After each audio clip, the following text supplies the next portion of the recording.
First, I want to welcome everyone to the event today. All of our Indian friends, we have people who have traveled a long way to be here today.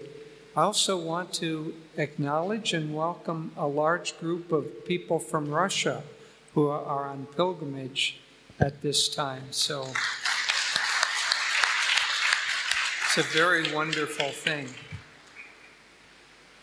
I want to thank whoever placed the flowers in the position toward Master, and I'll tell you why. We just heard a very interesting story.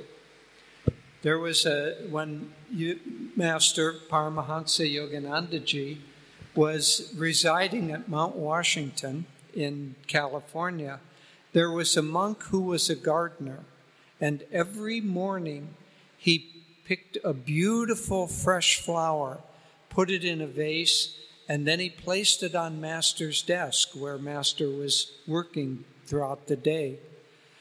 And he would come in the afternoon, and he would see that the flower had wilted and was all bent over. And he thought, why should this be? This was a fresh flower this morning. It shouldn't be wilted like that. This went on day after day after day. Finally, he decided that this was a mystery that he had to solve. And so he concealed himself after he placed the flower, and he watched as Yoganandaji came in and began to work. And he saw that the flower spontaneously bent over as if offering itself at the Guru's feet. And so I'm glad these flowers are now offered at the Guru's image. They don't have to leap off the table and come up. Okay, good. This topic of how to find true happiness is very central to all of us. In fact, Yoganandaji said that everyone in the world is motivated by one single motivation. And you might think for a moment, well, what is that? Maybe it's to expand your life, maybe to get rich, but what is the one thing that everyone is motivated by? He said, to find happiness and to avoid pain. And why should that be? You know, it seems like we come into this world, there's so much complication, there's so much to do, there's many relationships, there's so much variety. Why should there be a single motivation? Well, it goes back to something even deeper, and that's that all of us are expressions of the one God who has created the universe. He didn't really create us as much as he became us. So we're part of his consciousness. And Adi Shankara, many centuries ago, gave a definition of God. Sat, Chit, Ananda. Sat is existence, Chit is consciousness, Ananda is bliss or joy. And so our very nature is made up of those three elements. Now, when God has to become something in creation, in order to keep creation going, he has to create the law of duality. So you have plus and minus in the very atoms themselves. There is electrical charge that creates the space in an atom. The electron is negatively charged. The core of the atom is positively charged. And that duality allows existence to come into being. If it weren't, it would all collapse. But in that duality, we have joy, and we have its opposite, which, in fact, there is no opposite to true bliss because it's pure. But God tamps down that bliss and creates happiness. And so what we're really seeking is the bliss that is our own true self. But because of the way God has fixed this world, Yoganandaji said that this world has been created for our entertainment and education. And then he added wryly, but how few are either entertained or educated. And so we find ourselves caught up in the daily living and in the search for how to find the happiness that's motivating us. We can't go directly to bliss because, well, I'll get into that. That's really the subject of what I'm going to talk about. Just take it for now. We can't go directly to bliss. We have to go toward happiness. Happiness always, because it's in the world of duality. The ego is the center of our world of duality. Yogananda identified or defined the ego. Remember that soul nature is Sat Chidananda. But when that Sat Chidananda becomes identified with a single body and a single personality, we think we are this body. We think we are this personality.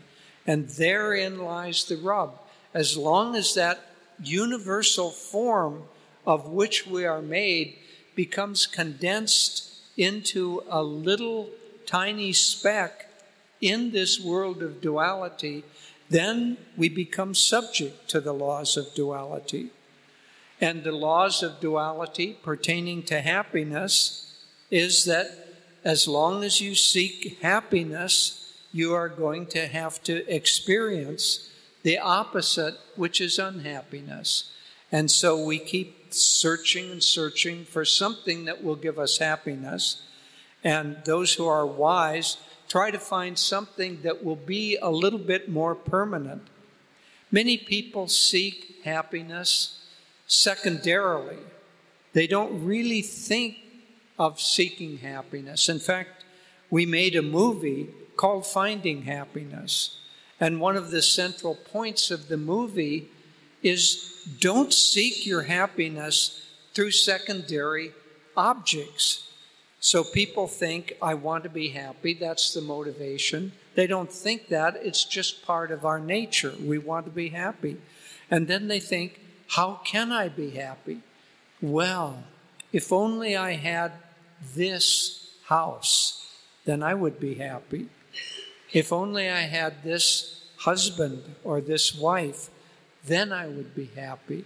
If only I had this bank account or this fame or this position in society, then I would be happy.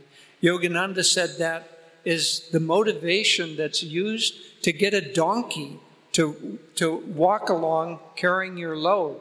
He said, donkeys are stubborn, and so is the ego. So if you have a donkey and you put your load on him, and he decides that he's not going to move, you can tug on the rope, you can beat him, and he still won't move.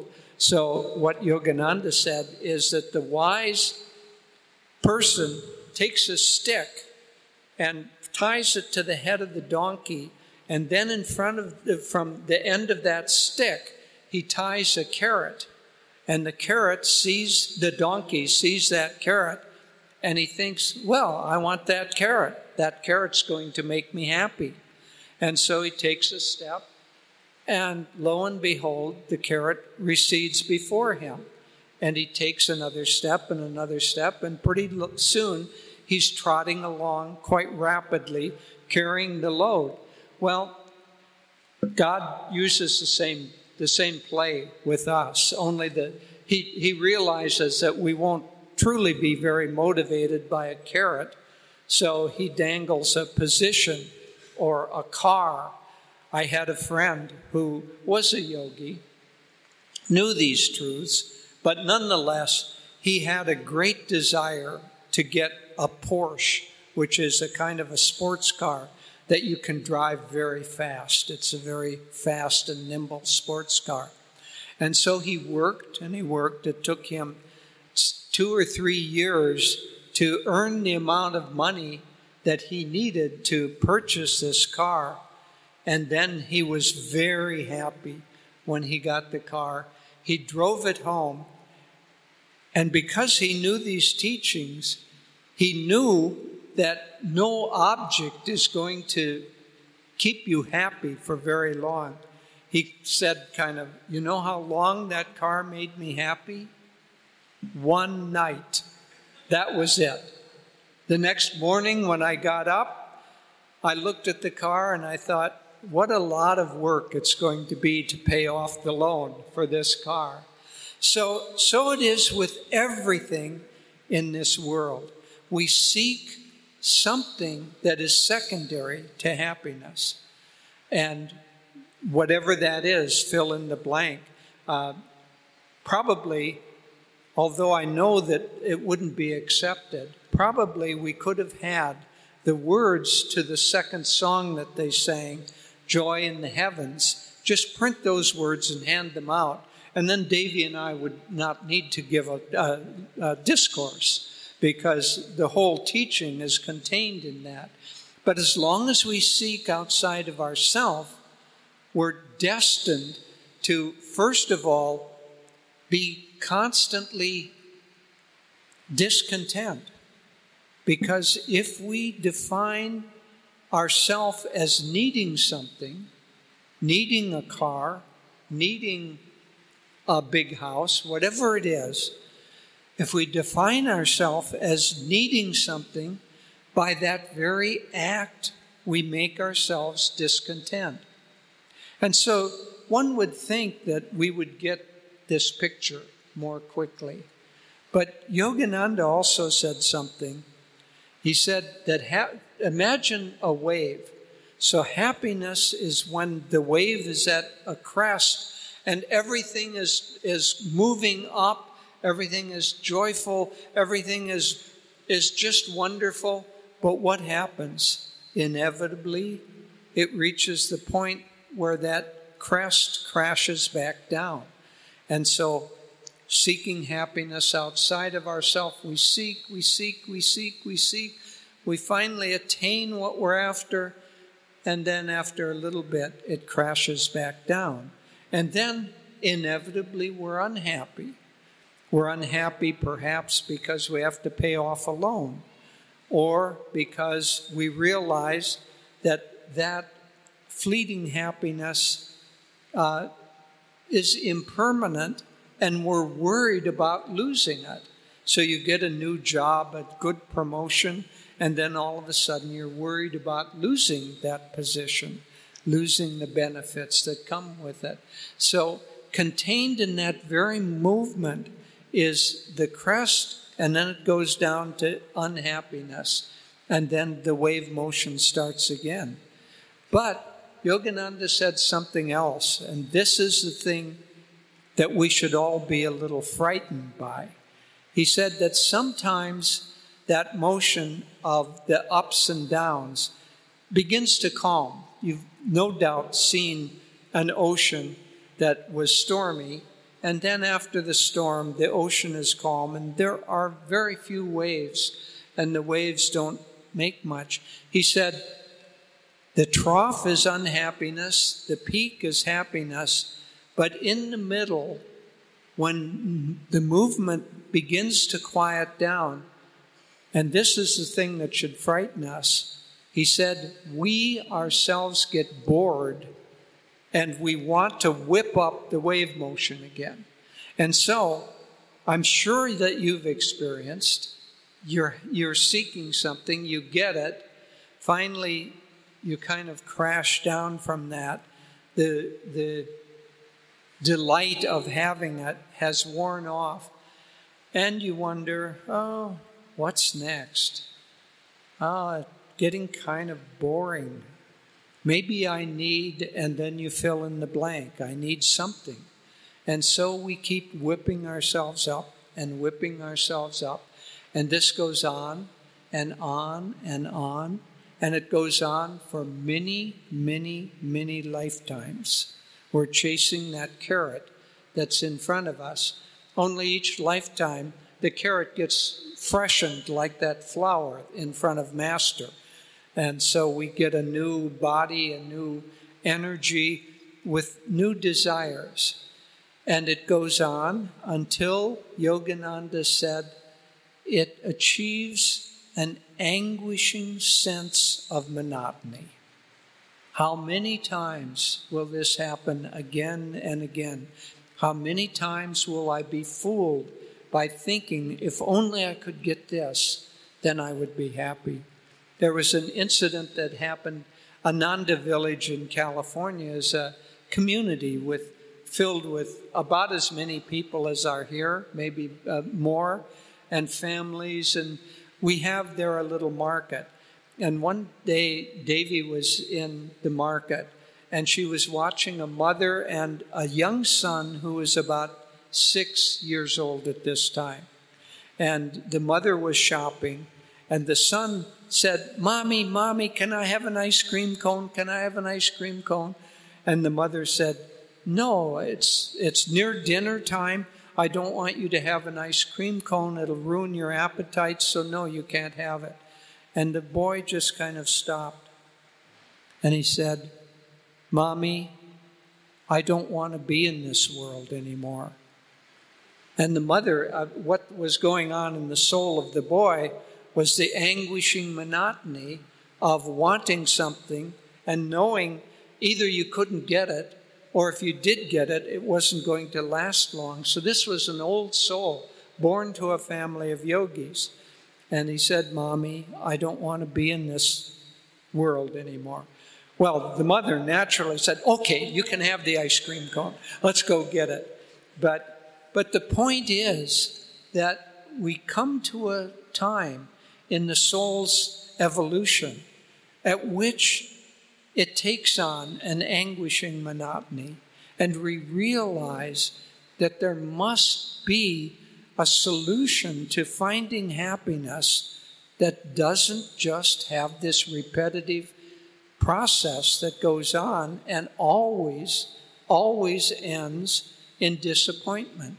Master said, you can be sure that delusion keeps only one promise. And that one promise that delusion keeps is that it's going to disappoint you. And so, if we want happiness, and we do, and we've finally figured out that we can't find happiness by obtaining things outside of ourselves, then we really begin the time in which we begin a spiritual search. Because remember what we're really after. We aren't after anything outside.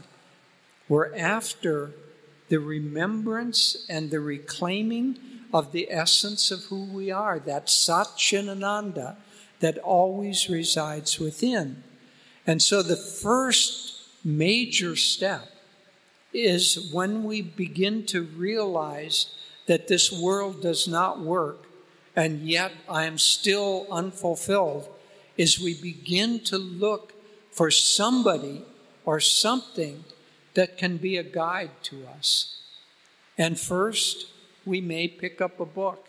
We may read about some self-help ideas. We may read about health. We may read about many subjects.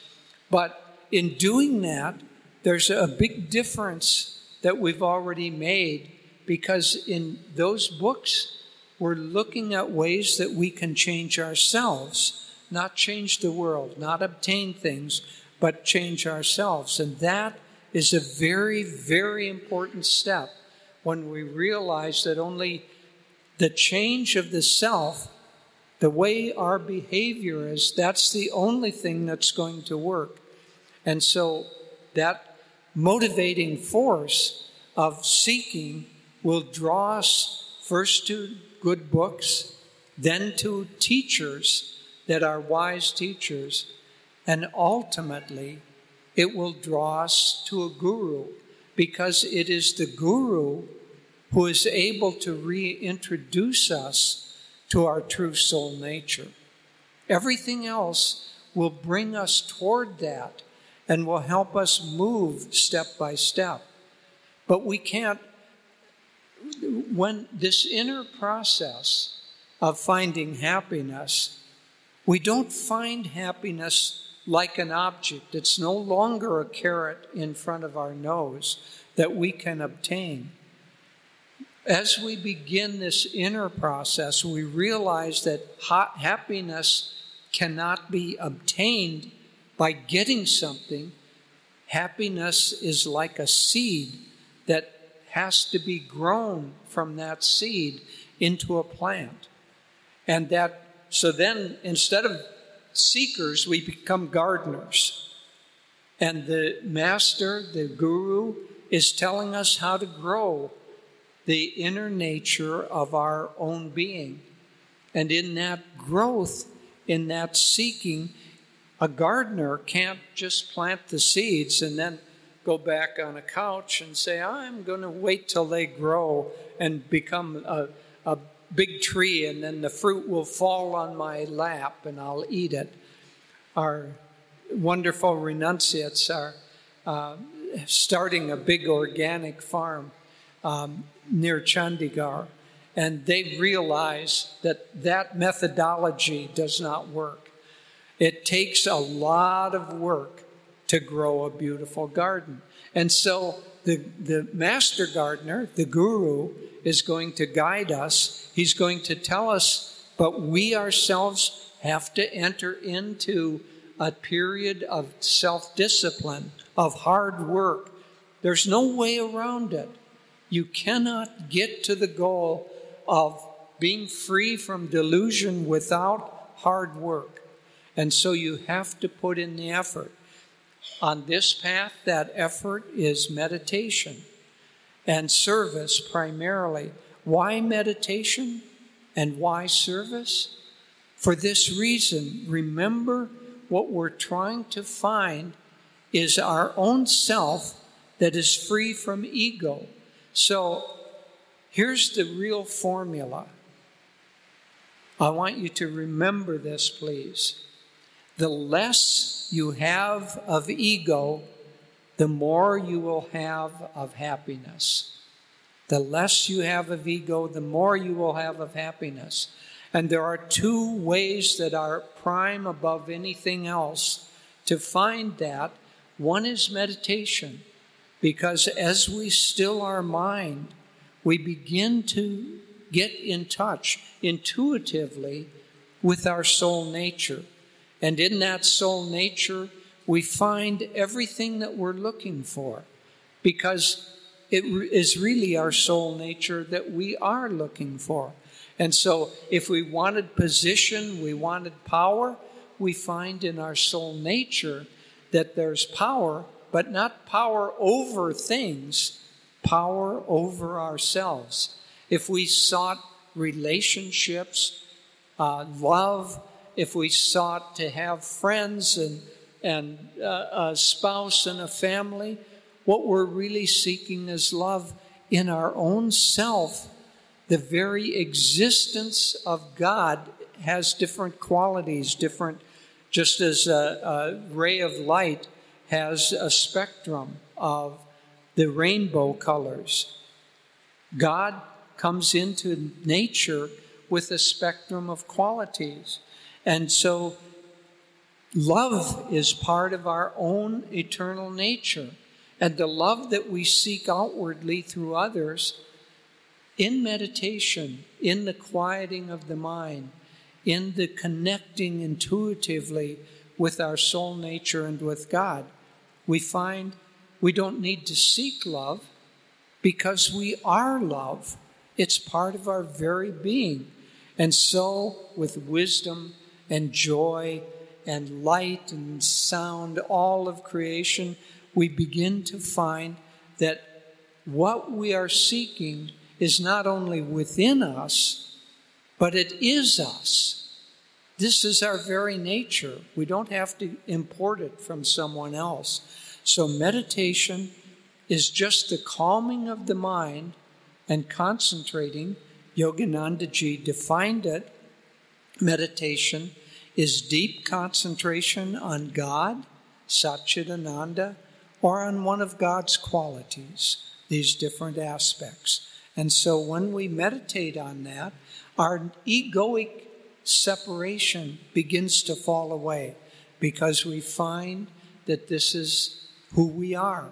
And happiness becomes not only available to us, but it becomes, because we know that it's within, it becomes a perpetual choice that we make. We can simply choose to be happy. Choose to be happy at any time whatsoever, no matter what we're going through. There's, as Yogananda said, a joy appropriate to everything in nature, even grief, even sorrow. Underneath is an ocean of joy. So the other thing that is very helpful is service to others. Because remember, we're trying to diminish the sense of ego or the sense of self. And if the more you're self-involved, the more you think about yourself, the unhappier you're going to become, because you just submit yourself to these collapsing forces of the gravitational pull of duality. And so by thinking of others, by serving others, we begin to expand the heart, we begin to expand the mind, and then the more we do that, the more we think of others, the less we think of ourselves, the happier we become. And that happiness becomes permanent. Think of this image. You've all seen a funnel, wide at the top and narrow at the bottom.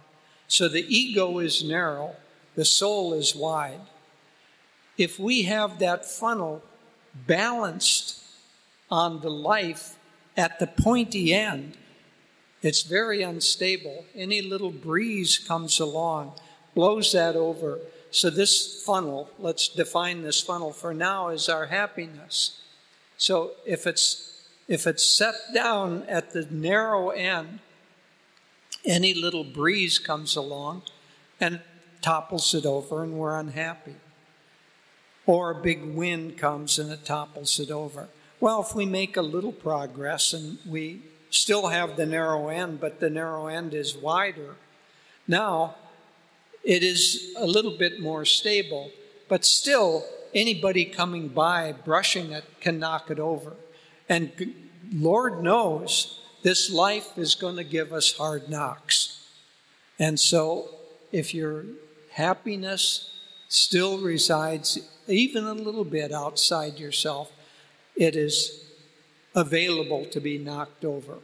So what we want to do is to expand our consciousness, expand those we care about, those we think about, those we serve, so that Yogananda said, don't think of only your family.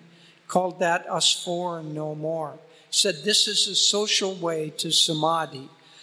Get rid of us four and no more. Think of the neighborhood that you live in, the group that you have, the nation, the whole world. And if the whole world becomes that which you care about, then your funnel no longer has a narrow end, and nothing can knock it over.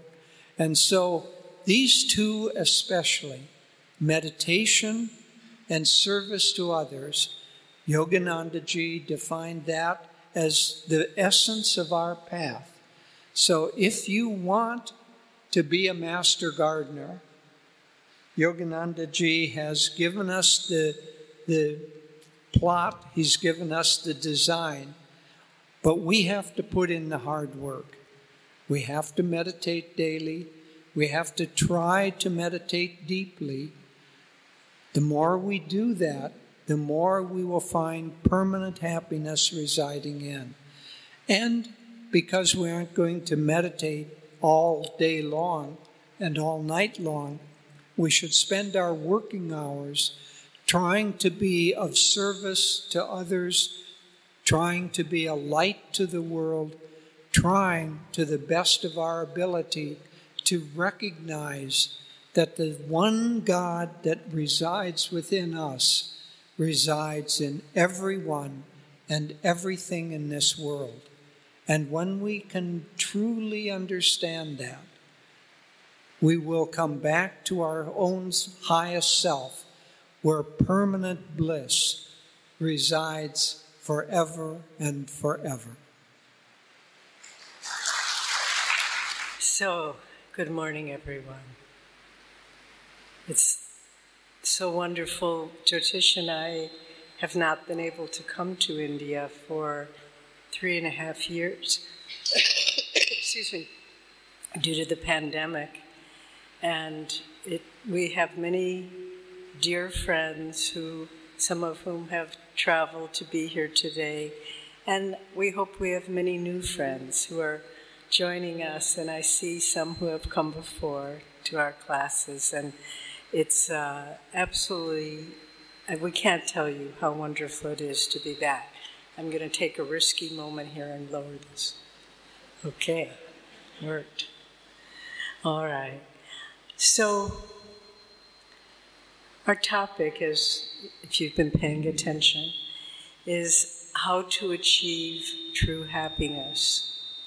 And this is really a false title, because you cannot achieve true happiness. You can achieve goals in the world. As we've been saying, you can graduate from school with a good degree. You can set a goal to reach a level in your corporation. These are goals to be achieved. But happiness isn't a goal. Happiness is a state of mind. It's an attitude.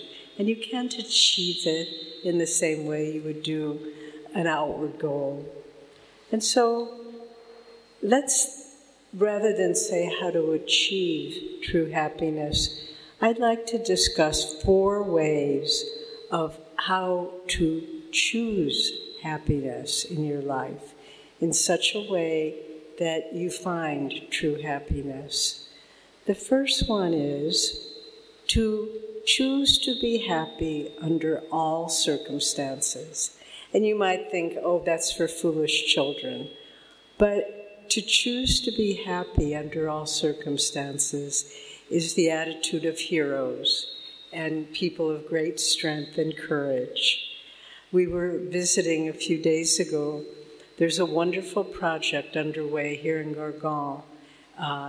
There's a school locally called Summerfield, and it is now being administered by a wonderful woman educator who is training the teachers in Swami Kriyananda's method of education for life. And I really feel like this school is a prototype for education of the future in India and in the world.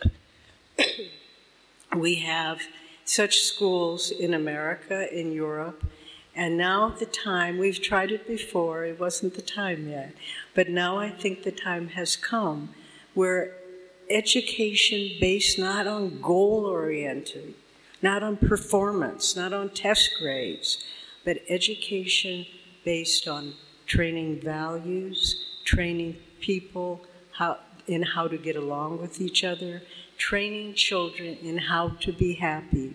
And we were touring this school a few days ago, and this woman, her name is Amita, who is in charge, she has a favorite children's illustrator and author, a Japanese man, Kobe Yamaha. I never had heard of him before.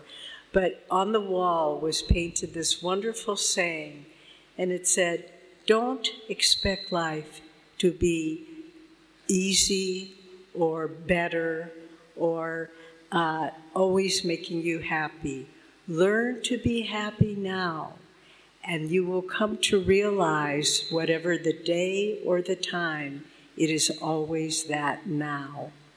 And that's the beauty of it, that the now is Swami Kriyananda says it in one of his songs. There's joy in the heavens. We sang it. Why wait for tomorrow? You've only this moment to live. We've only this moment to express joy or happiness. And so if we're looking for that elusive future, it never comes. But if we just stop right here, Jyotish tells the story of when Ananda was first getting started. And Swami Kriyananda had, in America, he had bought a small piece of land. And he was always a visionary. And he wanted the first buildings on this land to be geodesic domes, designed by the architect Buckminster Fuller. And so Jyotish, and with helping Swami and a couple of others, they had spent all day trying to put up this simple geodesic dome. But they didn't really know what they were doing. And at the end of the day, they'd finished it, and they were so happy. But then piece by piece by piece, it started to collapse until finally at the end of it just was collapsed in a huge pile of broken wood and splinters. And Swami just didn't say anything. They made a simple dinner, and then they just had sleeping bags, and they lay down under the trees. And in the morning, Jyotish could hear Swami muttering something to himself. And he thought, oh, he must be so disappointed. He must, he worked so hard and all his efforts came to naught. But then Jyotish said he kind of leaned over and he could hear what Swami was saying to himself. Joy, oh joy, joy, oh joy. The heaven within us that nothing can diminish. We will all stand on the broken shreds of our life in one way or another, whether it's through death or loss or whatever it may be.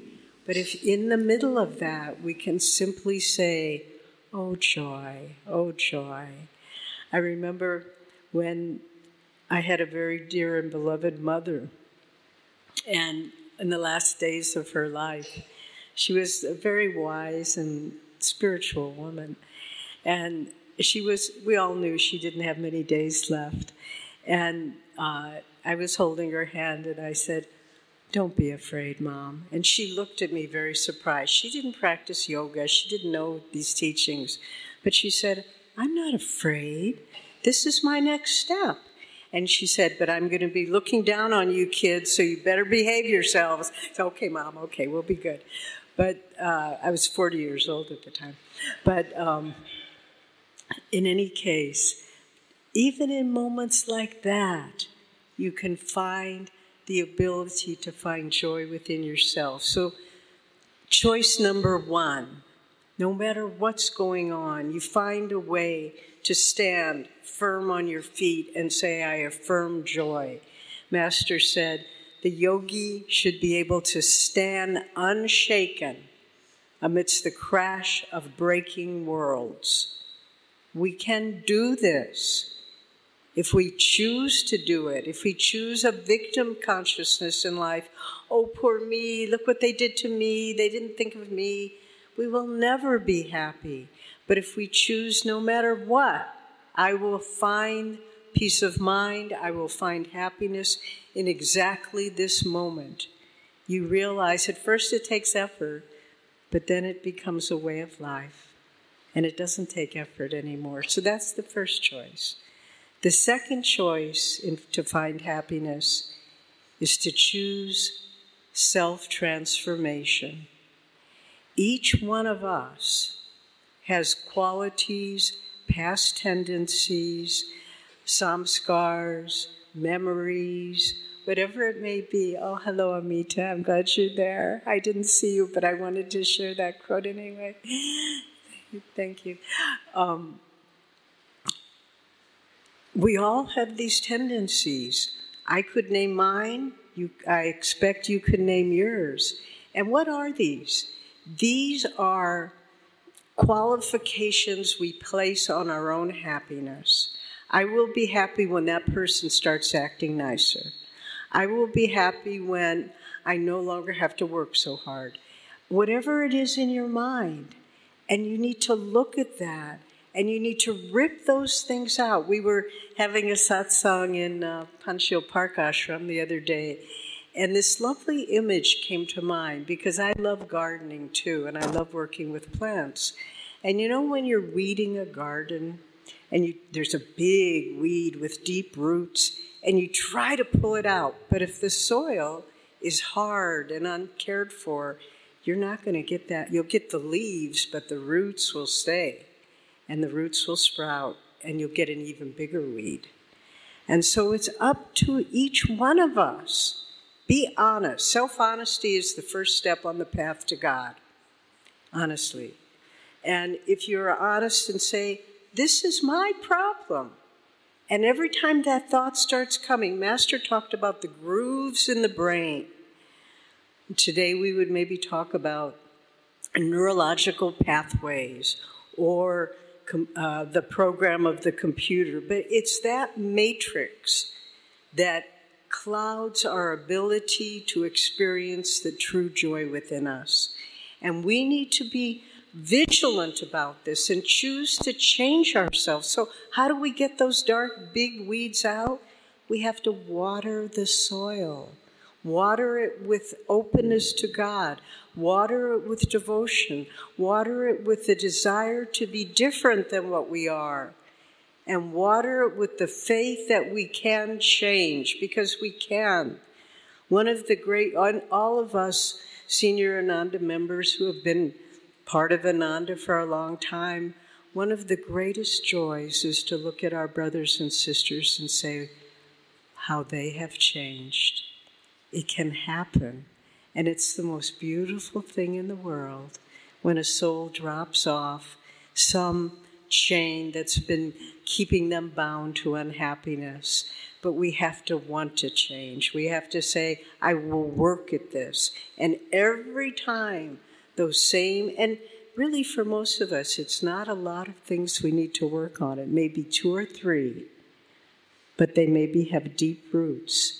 But if we water it and we keep pulling sensitively, slowly, unceasingly,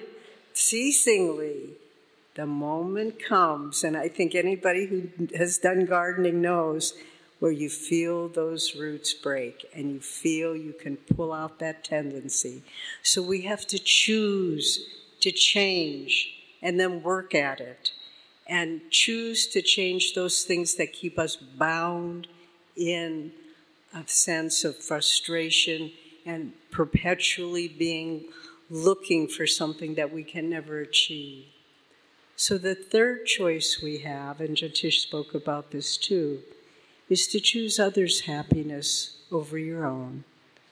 And this may seem, it's so counter-egoic to do this. What does the ego say? What about me? That's the ego's main theme song. What about me? I'm not getting enough attention. I'm not getting enough money. I'm not getting whatever it might be. And if you just flip that and say, what about them? You know, we have this beautiful work serving the widow mothers in Vrindavan, and some of our helpers, our staff, are here today. And the way that amazing work got started, where thousands of homeless mothers, widow mothers in Vrindavan every day are fed and housed and loved and cared for. The way that work got started, one woman was in Delhi, wonderful devotee friend, was driving in Delhi, and she saw this old woman crying by the side of the road. She drove by, and then she told her driver, no, stop, turn around. And she talked to the woman, and she heard her story. And from that one moment of compassion, one moment, one person, thousands of people are being helped, and it's just the beginning. We're going to spread this kind of effort to many cities throughout India. And so one moment of compassion on our part, where we say, not me, I have enough, but them, they need more. And that begins flipping everything around. And the more we can serve others in this spirit, the more we are able to realize happiness. Some years ago, we have one of the projects for our schools in America, our high schools, Education for Life based, is we go to orphanages down in Mexico, very poor country, and we bring our high school students along, and we stay. I was one of the adults traveled one year. We stay in the orphanage with the children in this very poor area of Mexico. There were about 300 children in this orphanage, but amazingly quite happy. And they had 2 or 3 old women who were the cooks, and they would cook. Mainly what we ate were beans and tortillas. That was the diet, pretty much 3 meals a day.